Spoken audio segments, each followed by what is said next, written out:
قد كفاني Somali Safe Needle waa shirkad u gooniya gubista qashinka ka soo baxa goobaha caafimaadka sida farmashiyada iyo isbitaalada. Shirkadu waxay idin haysaa mashiino lagu burburinayo cirbadaha hore loo isticmaalay iyo gaadiid daboolan oo deegaanka aan waxba u dhimayn qashinkuna ka qobanay. Sidoo kale shirkadu waxa ay leedahay goobo u gaar ah oo lagu gubo qashinka.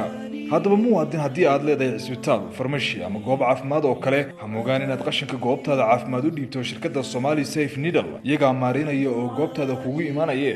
wadaafurka shirkadda Somali Safe Needle waxay nagu dhaliyay inaynu sameeyno baahi ka jirta gobolka Banaadir oo aan aragnay in loo baahan yahay shirkad medical waste ah oo khusaysa ama specific u ah qashinka ka soo baxa hospitaalada. si waxaynu sameynay kabarigan inagoo u marnay hab casriyeysan isla markaasna keenay mashiino lagu gubayo cirbadahana wada ogsoontihiin dhibaatooyinka ay bulshada ama waxay ka mid yihiin waxyaabaha cudurrada faafiya.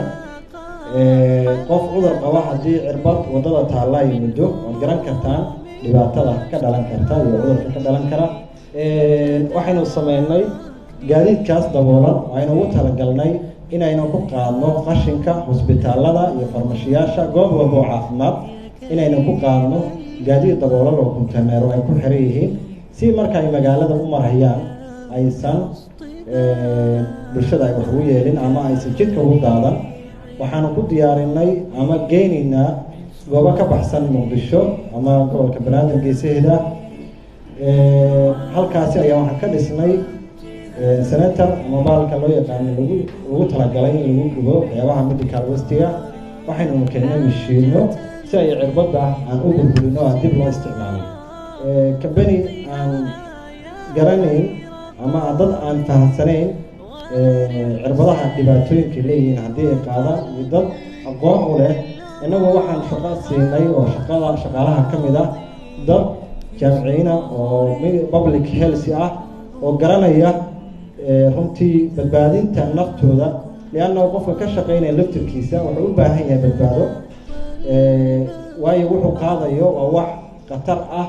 marka waxaynu ka shaqeynayaa dad well trained ah oo si wanaagsan u garanaya ayaguna nafsadooda iska badbaadin kara, bulshada kana badbaadin kara. sidoo kale waa dad wacdigelin ay la socoto oo goob walba ay tagaan bulshada ka wacdigelinaya cirbadaha iyo waxyaabaha medical waste-ga dhibaatooyinka leeyihiin. shirkaddu waxa ay ka shaqaynaysaa badbaadada deegaanka iyo dadka iyadoo asturaysa, gubaysa ama qalab loogu talagalay ku burburinaysa qashinkaas. haddaba hore u gaadh oo ha ka maqnaanin Somali Safe Needle goor kasta iyo goob kasta iyaga ku diyaare. mahadsanid.